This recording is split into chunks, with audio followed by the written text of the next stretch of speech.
Banten, provinsi yang dijuluki gerbang Pulau Jawa, jembatan yang menghubungkan Jawa dan Sumatera. Banten adalah provinsi yang kaya akan sejarah dan budaya. Dulunya adalah pusat perdagangan maritim yang besar melalui Kesultanan Banten.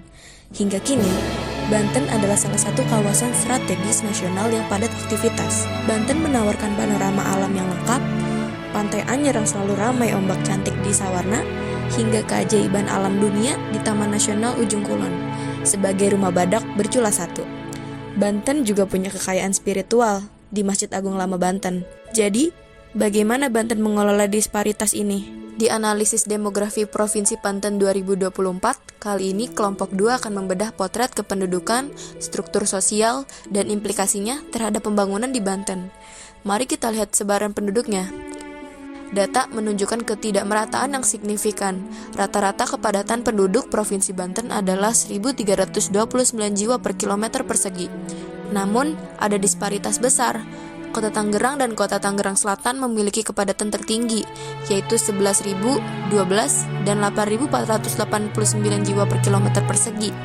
Sebaliknya, wilayah pedesaan seperti Kabupaten Lebak dan Pandeglang jauh lebih rendah. Masing-masing hanya sekitar 438 dan 478 jiwa per kilometer persegi. Selanjutnya, tentang struktur usia. Banten memiliki presentasi tertinggi pada kelompok usia produktif, dari mulai 15 tahun sampai 64 tahun. Presentase usia produktif yang tinggi ini mengindikasikan rasio ketergantungan yang rendah, sebuah kondisi yang sangat menguntungkan bagi pertumbuhan ekonomi. Lantas, apa dampaknya pada pembangunan? Kepadatan tinggi di perkotaan menuntut pembangunan infrastruktur seperti transportasi dan fasilitas publik yang memadai. Selain itu, tingginya jumlah populasi usia produktif harus diimbangi dengan penciptaan lapangan kerja memadai dan berkelanjutan. Hal ini penting agar potensi bonus demografi dapat dimanfaatkan secara optimal, bukan justru menjadi beban. Di sisi lain, pemerataan pembangunan khususnya di wilayah-wilayah yang masih terpinggirkan atau kurang berkembang sangat krusial untuk mengurangi kesenjangan antar wilayah, baik dari segi ekonomi, sosial, maupun akses terhadap pelayanan dasar. Untuk menyimpulkan, kita perlu mencermati berbagai faktor yang mempengaruhi dinamika ini. Faktor-faktor pendorong utama meliputi pertumbuhan jumlah penduduk usia kerja, letak geografis yang strategis, peningkatan kualitas dan kuantitas di infrastruktur, serta laju urbanisasi yang mendorong pertumbuhan pusat-pusat ekonomi baru. Namun, demikian, terdapat pula berbagai tantangan dan hambatan yang perlu diatasi. Beberapa di antaranya adalah ketimpangan persebaran penduduk, kesenjangan ekonomi dan sosial antara kawasan perkotaan dan pedesaan, tingginya angka pengangguran, serta mempermasalahkan lingkungan hidup seperti polusi, kerusakan ekosistem, dan alih fungsi lahan secara masif.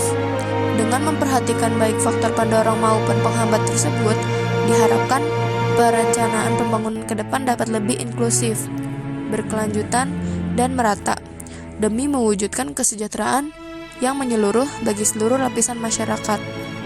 Kesimpulannya, Banten menghadapi ketidakmerataan demografi antara wilayah perkotaan seperti Tangerang Raya dan pedesaan seperti Pandeglang dan Lebak. Namun, potensinya kuat dengan dominasi usia produktif. Rekomendasi dari kami, pemerintah perlu mengoptimalkan potensi angkatan kerja melalui program pelatihan, mendorong pembangunan yang lebih merata, dan memperkuat kebijakan tata ruang untuk mengelola pertumbuhan populasi di kota-kota besar. Demikianlah analisis kami dari kelompok 2. Terima kasih.